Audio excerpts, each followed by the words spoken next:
Welcome back to a new video.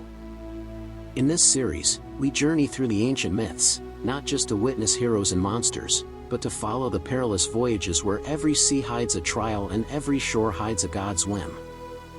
Before Aeneas fled the flames of Troy, before Theseus braved the labyrinth, there was a king far from home, clever, weary, unyielding. This is the story of the Odyssey.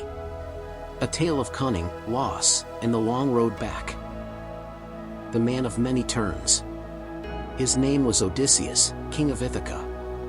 Cunning in mind, quick with words, the man who devised the wooden horse that broke Troy's walls.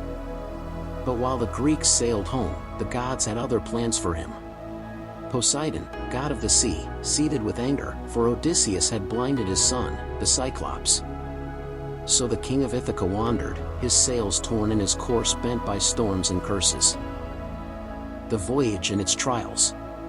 The Lotus Eaters. His men first found an island of flowers. Those who tasted the lotus forgot their homes, their wives, their children, and wished only to stay. Odysseus dragged them back to the ships, forgetting was death. The Cyclops Polyphemus. In a cavern of giants, they met Polyphemus, a one-eyed shepherd. He trapped them, feasted on their flesh. But Odysseus, with cunning, gave him wine and drove a sharpened stake into his eye. They escaped beneath the bellies of sheep. But pride betrayed him. He revealed his name, and so Poseidon's wrath followed him ever after. Circe the sorceress. On Aaa lived Circe, who turned men into swine with a touch. Odysseus, aided by Hermes, resisted her spell and won her favor. For a year they lingered, until the sea called him onward. The land of the dead. To learn his fate, Odysseus sought the counsel of the dead. The ghost of Tiresias warned him. Resist the cattle of the sun and you may yet see Ithaca. But doom awaited if his men disobeyed. The Sirens.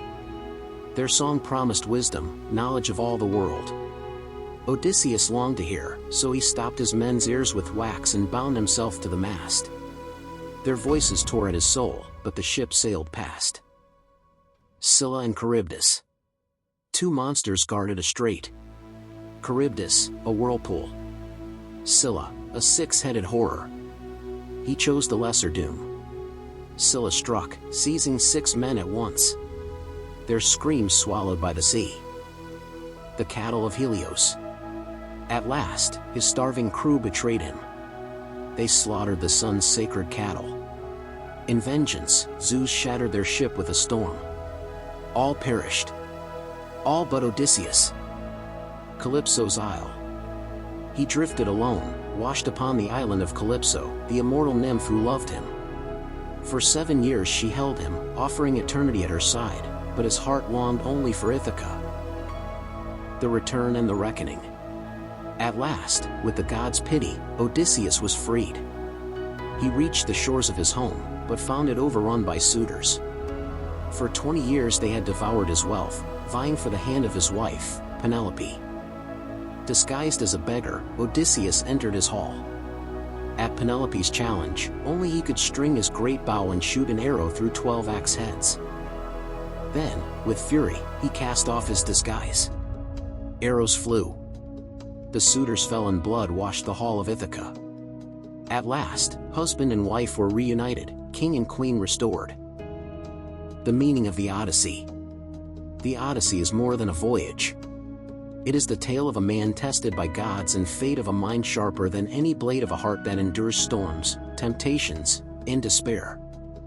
It teaches us that home is worth every struggle, that pride brings ruin, that cunning can triumph where strength fails, and that even after 20 years, hope can endure.